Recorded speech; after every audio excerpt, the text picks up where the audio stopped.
আসসালামু আলাইকুম। প্রিয় দর্শক, অন্য মঞ্চের আলোচনায় আপনাদের সকলকে আমন্ত্রণ জানাচ্ছি। অবৈধ ইউনূস একটি সাজানো নির্বাচনে তারেক রহমানকে ক্ষমতায় বসিয়ে বিদায় নিয়েছে।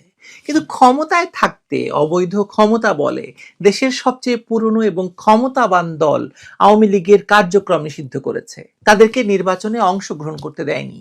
লক্ষ লক্ষ আওয়ামী লীগ নেতাকর্মীকে জেলে পুরেছে। জেলের ভেতর নৃশংস বিচার বহির্ভূত হত্যাকাণ্ডের শিকার হয়েছে প্রায় ৩০০ আওয়ামী লীগ নেতা। এমত অবস্থায় নির্বাচনের পরপরই তারেক রহমানের সরকার ক্ষমতা গ্রহণের পর থেকেই দেশের বিভিন্ন স্থানে জুলাই সন্ত্রাসীদের হাতে ধ্বংস হওয়া আওয়ামী লীগের কার্যালয়গুলো খুলতে শুরু হয়েছে। কথা উঠছে যে যে কোনো সময় আওয়ামী লীগ রাজপথে সদর্পে ফিরে আসবে। কেউ কেউ বলছেন সরকারের সবুজ সংকেতের অপেক্ষায় আছে দলটি নিষেধাজ্ঞা তুলে নেওয়ার ব্যাপারে। তার মানে আওয়ামী লীগের সামনে এই মুহূর্তে একটিই প্রশ্নটি হলো, তাদের ফেরা কি বিএনপির সবুজ সংকেতের উপর নির্ভর করছে, নাকি সাংবিধানিক অধিকার এবং গণভিত্তির উপর দাঁড়িয়ে নিজের পথ দলটি নিজেই নির্মাণ করবে?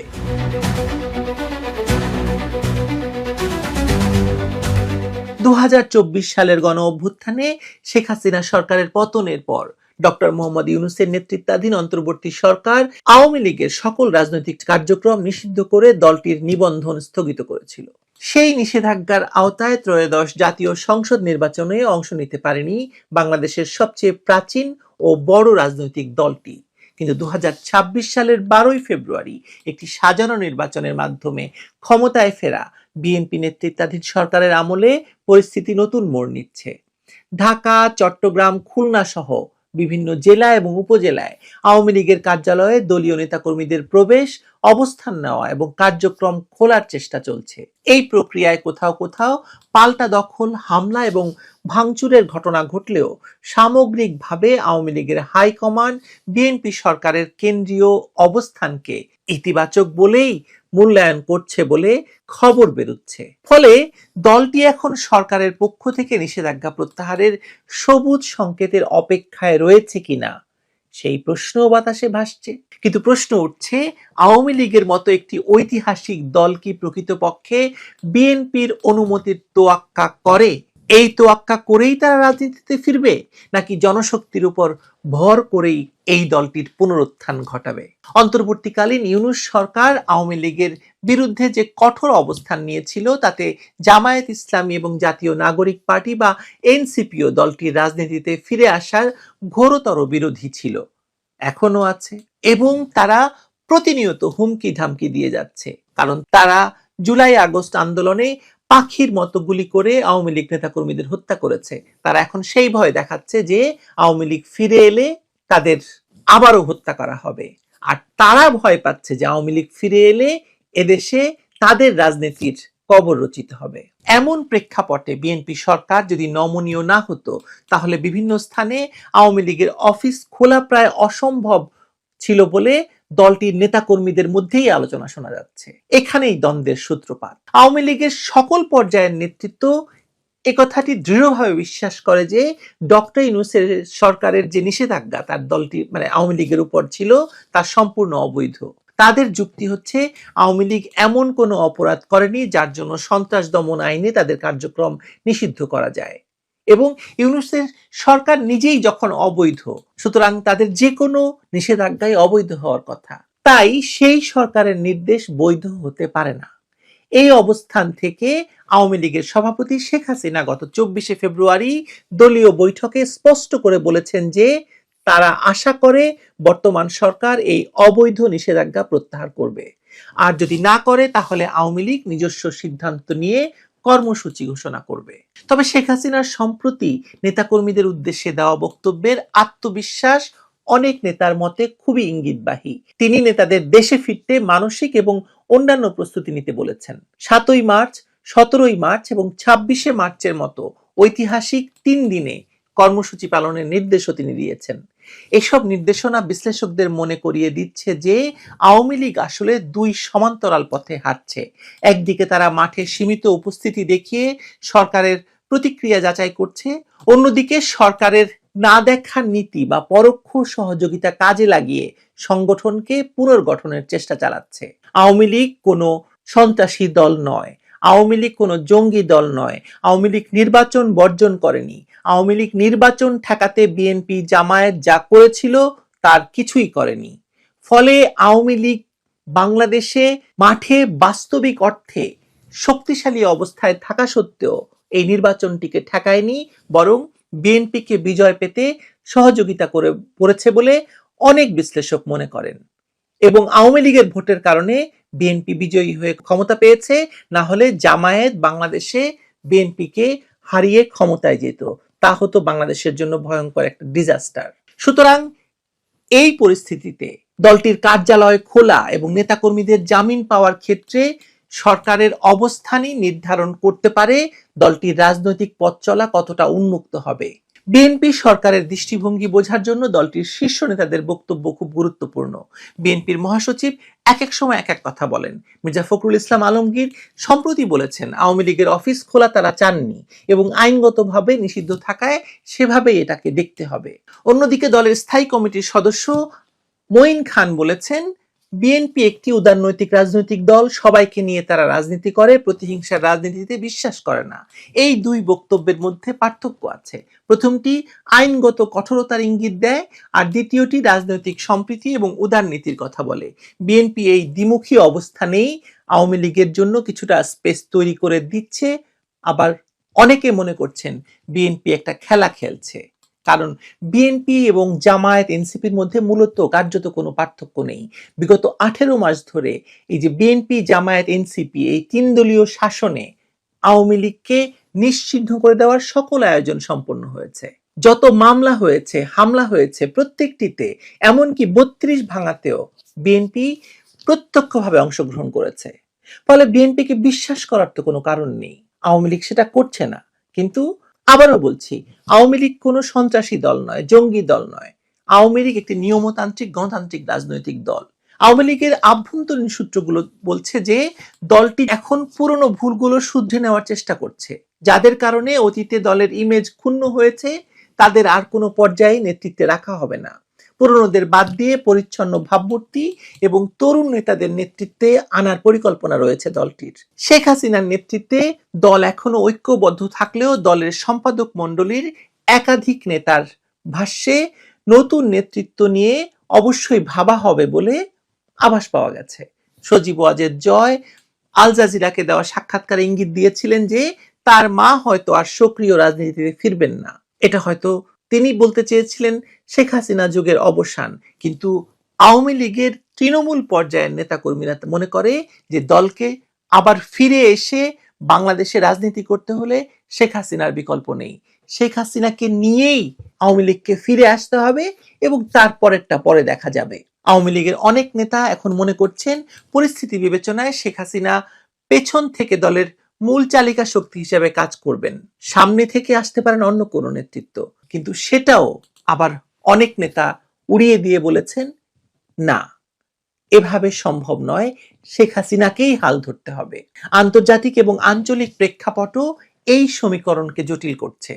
আওয়ামী লীগের বহু নেতা বিশ্বাস করেন ত্রয়োদশ জাতীয় সংসদ নির্বাচনে ভারত, আওয়ামী লীগ এবং বিএনপির মধ্যে এক ধরনের যোগসাজশ হয়েছে। ফলে বিএনপি অনেকটাই সহানুভূতিশীল থাকবে আওয়ামী লীগের প্রতি। নির্বাচনের পর বিভিন্ন স্থানে কার্যালয় খোলার ক্ষেত্রে বিএনপির সহযোগিতা প্রায়ই পাচ্ছেন তারা। এটা থেকে তারা এই ধারণা অর্জন করেছেন। আন্তর্জাতিক বিভিন্ন ফোরাম এবং প্রভাবশালী দেশগুলোর সহায়তায় নেতাদের জামিন পাওয়ার বিষয়টি সহজ করার চেষ্টা চলছে।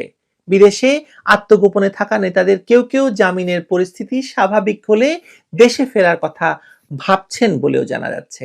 বাস্তবতা হলো আওয়ামী লীগের কোটি কোটি নেতাকর্মী এবং সমর্থক দেশে রয়েছেন। দলটি তাদের বিপদে ফেলতে চায় না বলে তড়িঘড়ি করে কোনো বড় কর্মসূচি দিচ্ছে না। তারা বিএনপির অবস্থান পর্যবেক্ষণ করছে। প্রধানমন্ত্রী তারেক রহমানের এখন পর্যন্ত দেওয়া বক্তব্য এবং কর্মকাণ্ডে আওয়ামী লীগের অনেক নেতা কিছুটা স্বস্তি বোধ করছেন, কিন্তু অনেকেই সেটা বিশ্বাস করতে পারছেন না। কারণ অতীত ইতিহাস খুব ভয়ঙ্কর। আওয়ামী লীগকে নিশ্চিহ্ন করার জন্য বিএনপি এবং জামায়াত 21শে আগস্টের গ্রেনেড হামলার মতো ঘটনা ঘটিয়েছে। তারেক রহমান দেশে গণতন্ত্র এবং আইনের শাসন প্রতিষ্ঠা করবে বলে বিএনপি মনে করে, ইতিহাসে নাম লেখাতে চাইছেন বলে বিএনপি মনে করে। তাই আওয়ামী লীগও মনে করে যে হয়তো কোথাও না কোথাও ছাড় পাওয়া যেতে পারে। কিন্তু সবকিছুর পরেও একটি মৌলিক প্রশ্ন রয়ে যায়। বিএনপি, জামায়াত এবং এনসিপি আওয়ামী লীগকে রাজনীতিতে ফিরতে দিতে চায় না বলেই বিভিন্ন স্থানে হামলা ভাঙচুরের ঘটনা আসলে ঘটছে। তাহলে কিভাবে ফিরবে দলটি? উত্তর নিহিত আছে জনগণের শক্তির মধ্যেই। আওয়ামী লীগ যদি তার দীর্ঘ ইতিহাস, সংগঠন এবং জনসমর্থনের দৃঢ় ভিত্তি নিয়ে দৃঢ় প্রত্যয়ে এগোয়, তবে কোনো দলই তাকে স্থায়ীভাবে ঠেকিয়ে রাখতে পারবে না। বিএনপির সবুজ সংকেতের অপেক্ষা সময়ক্ষেপণ। আসলে এটি কৌশলগত হিসাব হতে পারে, কিন্তু এটি সমাধান নয়। দলটি চাইছে নিষেধাজ্ঞা প্রত্যাহার করে আইনগত স্বাচ্ছন্দ্য পাক, কিন্তু শেষ পর্যন্ত জনগণের সমর্থনই হবে তাদের মূল ভরসা। বাংলাদেশের রাজনীতির গতি প্রকৃতি বলে দিচ্ছে যে কোনো দলই চিরকাল নিষিদ্ধ থাকেনি, নিষেধাজ্ঞা উঠেছে জনগণের চাপেই। আওয়ামী লীগের ফিরে আসা তাই বিএনপির ইচ্ছা অনিচ্ছার উপর নির্ভরশীল নয়, বরং নির্ভর করবে দলটি তার ঐতিহাসিক ভিত্তি এবং জনসমর্থন কতটা কাজে লাগাতে পারে তার উপর। বিগত 18 মাসে ইউনূসের অপশাসন এবং দেশের ভয়ঙ্কর অবস্থায় মানুষ যখন ভাবতে শুরু করেছে যে আগেই ভালো ছিলাম, এবং তারেক রহমানকে এখনো মানুষ বুঝতেই পারছে না তিনি কি চান, কিভাবে দেশ চালাবেন। চাঁদাবাজি সম্পর্কে ইতিমধ্যে যে কথা বলেছেন তারেক জিয়ার মন্ত্রী, এবং বিদ্যুৎ নিয়ে তারেক জিয়ার মন্ত্রীরা যা বলছেন, তারপরে বাংলাদেশের শেখ হাসিনার শাসনামল যে ভালো ছিল তা এখন পাগলেও বিশ্বাস করবে। সুতরাং বাংলাদেশের মানুষের সমর্থন নিয়েই আওয়ামী লীগকে ফিরতে হবে। আমি কি দেখতে পাচ্ছি জানেন? আসুন এটা বলে আজকের মতো শেষ করি। আমি দেখতে পাচ্ছি স্বল্প মেয়াদে বিচ্ছিন্ন সংঘর্ষ, নির্বাচিতভাবে অফিস খোলা এবং আদালতমুখী লড়াই চলবে। সরকার প্রতিক্রিয়া দেখাবে কেস বাই কেস হিসাবে। মধ্যমেয়াদে হয় আংশিক নিষেধাজ্ঞা শিথিল হবে, নয়তো আদালতের মাধ্যমে কার্যত রাজপথে স্পেস তৈরি, এর যে কোনো একটিতে পৌঁছানো সম্ভব হবে দলটির পক্ষে। প্রতীকী মার্চ সূচিগুলো, যে 3টি তারিখের কথা বললাম, 7ই মার্চ, 17ই মার্চ এবং 26শে মার্চ, এই তারিখগুলোতে যদি বড় বাধাহীনভাবে পালিত হয়, আওয়ামী লীগ তাদের কার্যক্রম চালাতে পারে, তবে জেলা পর্যায় পর্যন্ত সাংগঠনিক তৎপরতা দৃশ্যমান হবে। উল্টো যদি প্রশাসনিক কড়াকড়ি বাড়ে, আওয়ামী লীগ সম্ভবত নাগরিক প্ল্যাটফর্ম, আইনি সহায়তা নেটওয়ার্ক এবং আন্তর্জাতিক মিত্রতার উপর বেশি জোর দেবে। সবকিছু মিলিয়ে আওয়ামী লীগের প্রত্যাবর্তনের কেন্দ্রবিন্দু হবে জনগণের শক্তি এবং সাংবিধানিক অধিকারের স্বীকৃতি। বিএনপির সবুজ সংকেত আসলে কিছু নয়। হয়তো বিএনপির সবুজ সংকেত দিলে ভালো, না দিলে সেটা একটা আরো ভয়াবহ অবস্থার দিকে যাবে, কিংবা যদি দেয় বিএনপি সবুজ সংকেত, সেটাও হবে একটা সহায়ক বাতাস, আওয়ামী লীগের নৌকার বৈঠা নয়। ইরানের পররাষ্ট্রমন্ত্রী স্পষ্ট করে আন্তর্জাতিক সংবাদ মাধ্যমকে বলেছেন যে তারা যে আত্মরক্ষার নীতি গ্রহণের মাধ্যমে আত্মরক্ষার জন্য যে হামলা পরিচালনা করছেন তার কোনো সীমা বা তার কোনো শেষ, বা কবে এই হামলা শেষ হবে সেটা তারা এখনই বলতে পারছেন না, কারণ এই আত্মরক্ষা বা প্রতিশোধের ক্ষেত্রে কোনো বিধিনিষেধ বা সীমা আছে বলে তারা মনে করেন না। ইরানের সর্বোচ্চ ধর্মীয় নেতা আয়াতোল্লাহ আলী খামেনি মার্কিন হামলায় নিহত হওয়ার পর থেকে ইরান সর্বোচ্চ প্রতিশোধ চাইছে। রাষ্ট্রীয়ভাবেই ইরানের কর্মকর্তারা, প্রেসিডেন্ট, স্পিকার সকলেই সর্বোচ্চ প্রতিশোধের কথা বলছেন, এবং সারা মধ্যপ্রাচ্য জুড়ে তারা প্রতিশোধমূলক হামলা অব্যাহত রেখেছেন। ইরান বলছে প্রতিশোধ নেওয়া এখন তাদের বৈধ কর্তব্য এবং দায়িত্ব। এরই মধ্যে ইরানের মসজিদে লাল পতাকা উড়িয়ে দেওয়া হয়েছে। ইরানের মসজিদে এই লাল পতাকা উড়িয়ে দেওয়ার অর্থ হলো ইরান রাষ্ট্র হিসেবে সর্বোচ্চ প্রতিশোধ চায় এবং সর্বোচ্চ প্রতিশোধ গ্রহণে এক রকমের প্রতিশ্রুতিবদ্ধ হয়েছে। ইরানের অত্যন্ত তাৎপর্যপূর্ণ, গুরুত্বপূর্ণ, কেন্দ্রীয় একটি ধর্মীয় শহর কৌমের একটা অত্যন্ত গুরুত্বপূর্ণ মসজিদ হচ্ছে জামকারান মসজিদ। সেই জামকারান মসজিদের গম্বুজের ওপর এই লাল পতাকা উত্তোলন করা হয়েছে।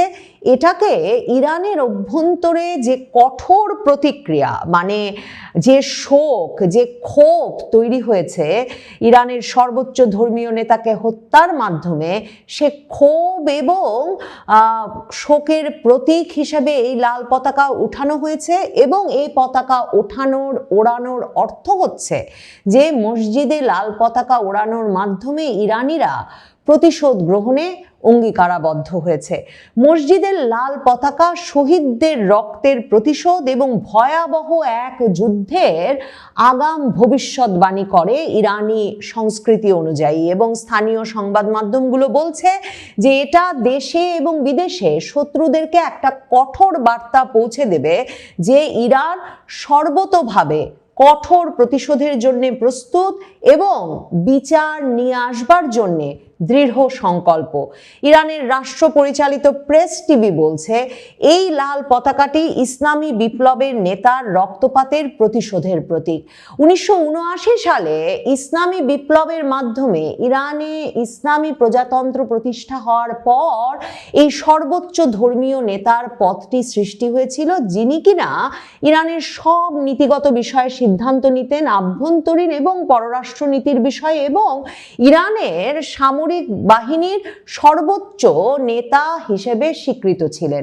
এবং এই যে সর্বোচ্চ ধর্মীয় নেতার এই পদটি 1979 সালের ইসলামী বিপ্লবের পর পার্লামেন্ট এবং প্রেসিডেন্টের ওপরে কিন্তু স্থাপন করা হয়েছিল। কাজেই ইরান তার সর্বোচ্চ ধর্মীয় নেতা স্পিরিচুয়াল লিডারের ওপর এই হামলা এবং তাকে হত্যা করার ঘটনাটিকে অত্যন্ত গুরুত্বের সঙ্গে এবং গুরুতরভাবে দেখছেন, এবং সে কারণে অনেকেই এমন বিশ্লেষণ করছেন বিশ্বজুড়ে যে এই যে অকস্মাৎ ইরানের ওপর মার্কিন বাহিনীর হামলা এবং সেই হামলার মাধ্যমে শুরুতেই ইরানের সর্বোচ্চ নেতাকে হত্যা করে ফেলা, এর ফল হয়তো শেষ পর্যন্ত মধ্যপ্রাচ্যের জন্য এবং পুরো বিশ্বের জন্য ভালো হবে না। তবে প্রেসিডেন্ট ট্রাম্প বলেছেন তিনি হামলা অব্যাহত রাখবেন, যুক্তরাষ্ট্র এবং ইসরায়েল হামলা অব্যাহত রাখবেন যতক্ষণ মধ্যপ্রাচ্যে শান্তি প্রতিষ্ঠিত না হবে, তার ভাষায় পুরো বিশ্বেই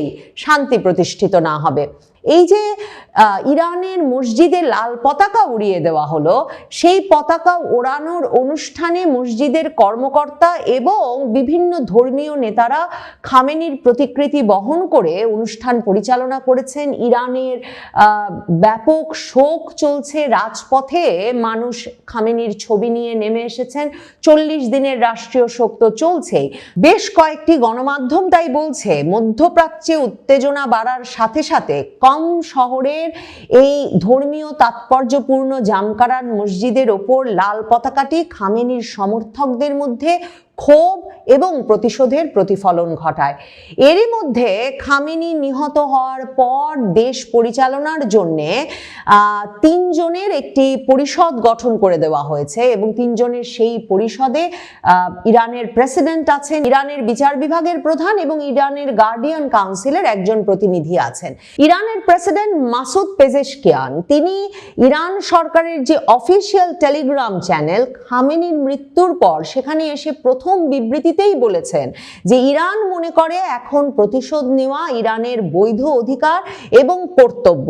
তিনি বলেছেন যে খামেনি হত্যা বিশ্বের প্রতি কোণায় মুসলিম এবং বিশেষ করে শিয়াদের বিরুদ্ধে প্রকাশ্য যুদ্ধ, ঐতিহাসিক এই অপরাধের যারা প্ররোচক এবং যারা এই অপরাধ সংগঠিত করেছে তাদের বিরুদ্ধে প্রতিশোধ নেওয়া এবং রক্তক্ষয় ঘটানোকে ইরান নিজেদের বৈধ কর্তব্য এবং অধিকার বলে মনে করছে। আমরা নিজেদের সর্বশক্তি দিয়ে এই মহান কর্তব্য পালন করব। দুবাই, দোহা, আবুধাবি, বাহরাইনে রোববার সারা দিন ধরে ইরান ক্ষেপণাস্ত্র হামলা তো চালিয়েছেই। দুবাই বিমানবন্দরে হামলার ঘটনা ঘটেছে, দুবাইয়ের বুর্জ আল খলিফা বিলাসবহুল ভবনে হামলার ঘটনা ঘটেছে আবুধাবির বিমানবন্দরে, এমনকি কুয়েত থেকে খবর এসেছে যে কুয়েত বিমানবন্দরে বন্দরেও হামলার ঘটনা ঘটেছে। ইরান দাবি করছে তারা মার্কিন রণতরী আব্রাহাম লিঙ্কনে হামলা চালিয়েছে। এই আব্রাহাম লিঙ্কন মার্কিন রণতরীটি গত জানুয়ারির শেষ দিক থেকেই আরব সাগরে মোতায়েন আছে এবং ইরানের ইসলামিক রেভলিউশনারি গার্ড যারা এই বার্তা দিয়ে রেখেছিল যে সর্বতোভাবে তারা সর্বোচ্চ প্রতিশোধ গ্রহণের জন্য প্রস্তুত, সেই ইসলামিক রেভলিউশনারি গার্ড কর্প দাবি করেছে যে তারা মার্কিন বিমানবাহী রণতরী ইউএসএস আব্রাহাম লিঙ্কনে হামলা চালিয়েছে।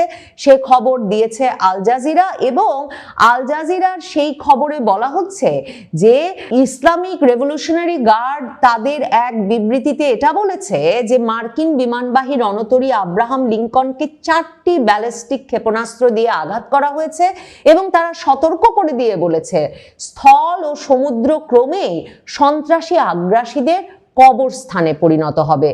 ইরানের নিন্দাবাদ জ্ঞাপন করা হচ্ছে যে ইরান তার প্রতিবেশী দেশগুলোতে হামলা চালাচ্ছে, কিন্তু ইরানের পররাষ্ট্রমন্ত্রী স্পষ্টত বলেছেন যে ইরান প্রতিশোধ নিচ্ছে না কোনো প্রতিবেশীদের ওপর, ইরান বরং মার্কিন ঘাঁটিগুলোতে হামলা চালাচ্ছে। কারণ যেহেতু ইরানের পররাষ্ট্রমন্ত্রী বলছেন ইরানের পক্ষে মার্কিন যুক্তরাষ্ট্রে হামলা চালানো সম্ভব হচ্ছে না, কাজেই ইরান এই সময়ে মার্কিন যেসব ঘাঁটি আছে প্রতিবেশী দেশগুলোতে সেগুলোতে হামলা চালাচ্ছে, এগুলোকে মার্কিন লক্ষ্যবস্তু হিসেবে গ্রহণ করে।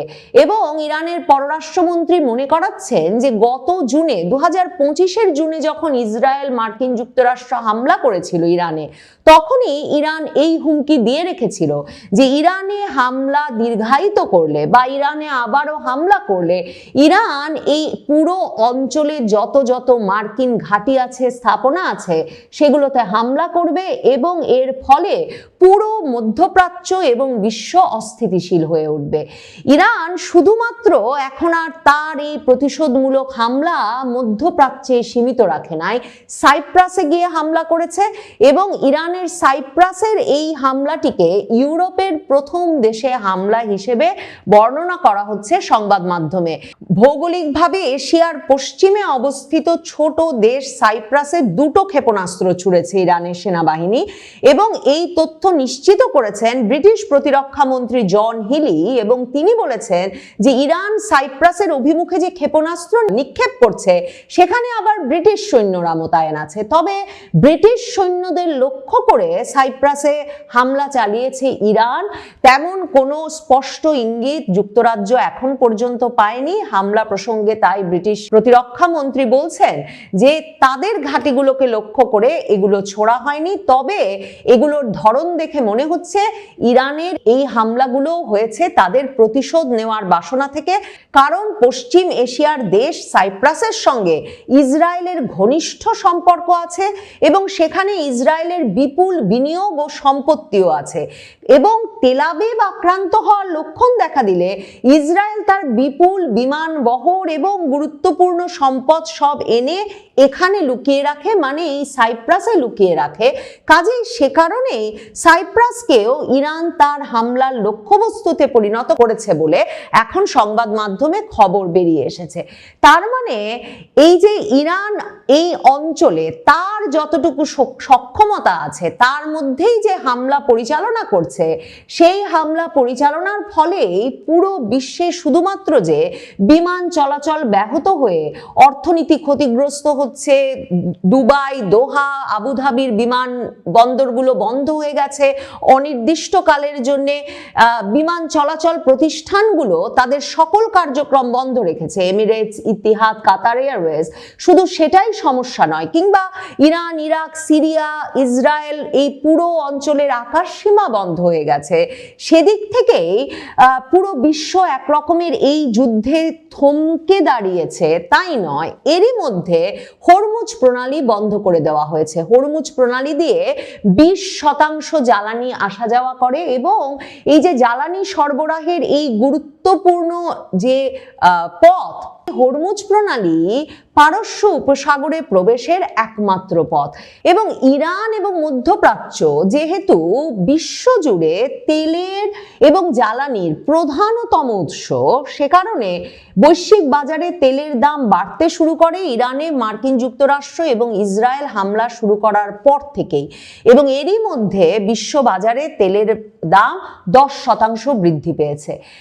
ইরানের পররাষ্ট্রমন্ত্রী স্পষ্ট করে আন্তর্জাতিক সংবাদ মাধ্যমকে বলেছেন যে তারা যে আত্মরক্ষার নীতি গ্রহণের মাধ্যমে আত্মরক্ষার জন্য যে হামলা পরিচালনা করছেন তার কোনো সীমা বা তার কোনো শেষ বা কবে এই হামলা শেষ হবে সেটা তারা এখনই বলতে পারছেন না, কারণ এই আত্মরক্ষা বা প্রতিশোধের ক্ষেত্রে কোনো বিধিনিষেধ বা সীমা আছে বলে তারা মনে করেন না।